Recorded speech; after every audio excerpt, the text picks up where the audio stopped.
Hürmetli vatandaşlarımızı sizlerimiz devamlaştırırız. Çünkü Hindistan sörgüleşidi Amerika muqarrar arlaştı. Cungo'ga agahlandırış berdi mavzulu haber 7. ayının 19. günü Venvitor beti dilan kılın. Haber mundaq başlan. Yakından beri Cungo Hindistan sörgüleş şiddet payda kıldı. Mundaq çağda zörür bolmagan avarçılıktan saklanış lazım. Bu meselede köpçülük kişilerin keyfiyatı keskin bulup otudu. Bazılar uğraşını davran kılıp otudu. Matbuatla bolsa keyfiyatını kurtartıp otudu. Lekin muşunda ahvalda Amerika Qo'shma Shtatlari bu ishqa kuch bilan aralashdi. Bundan buron Amerika Qo'shma Shtatlari Amerika, Hindiston, Yaponiya harbiy manevriga qatnashib, endi bu qatam ochiq aralashdi. Hindistan matbuoti iqtisod vaqt gazeti 18. günü Amerika diplomatlardan sözlerden naql keltirib bundaq ko'rsatdi.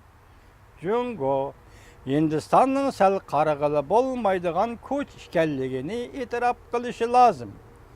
Beijingning qilayotganlaridan boshqa davlatlar xotirjamsizlik his qilyapti dedi. Amerikalik diplomat Beijingga ogohlantirish berdi. Endilikdagi yana bir mavzu.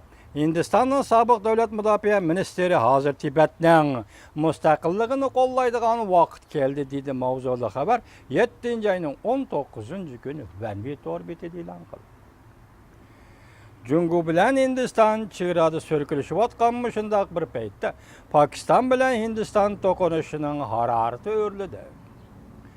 Hindistanning sobiq davlat mudofaa ministri Sotsialistlar partiyasining boshlig'i Mulayam Singh Yadav haftaning 3. günü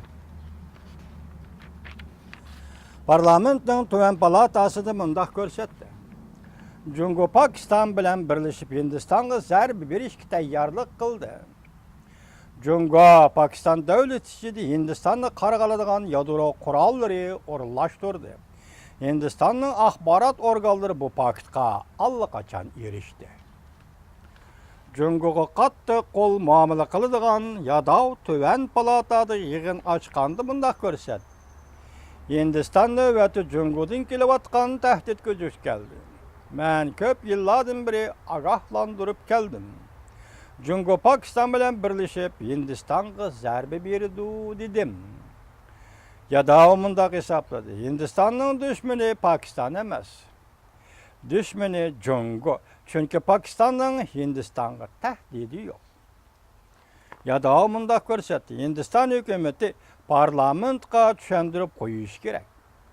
Qo'shni davlatdan kelayotgan tahdidga qarshi zodi hukumat qandaqdir inshaalloh ko'rsatdi. Yadav taxminlagan oldi mundaq ko'rsatdi. Hindistonning Tibet Jungoning bir qismi degan so'zni qabul qilishi xato edi. Hozir Tibetning mustaqil bo'lishini qo'llaydigan vaqt yetib keldi. Chunki Tibet mustaqil bo'lgandan keyin Jungo Hindiston ikki davlat o'rtasida araliq davlati paydo bo'ldi. Mana bu katta tashabbusga vatandoshim. Demek hozir Hindiston bilan Jungo o'rtasida so'rkilish shu darajaga yetdi. Hozir xabarlarda Hindistonning tog'liq qismlariga, tog' qo'shinlari, tog' qismlari deb atalgan armiyasining soni 180 ming. Mush atrofga o'rlashtirgan armiya.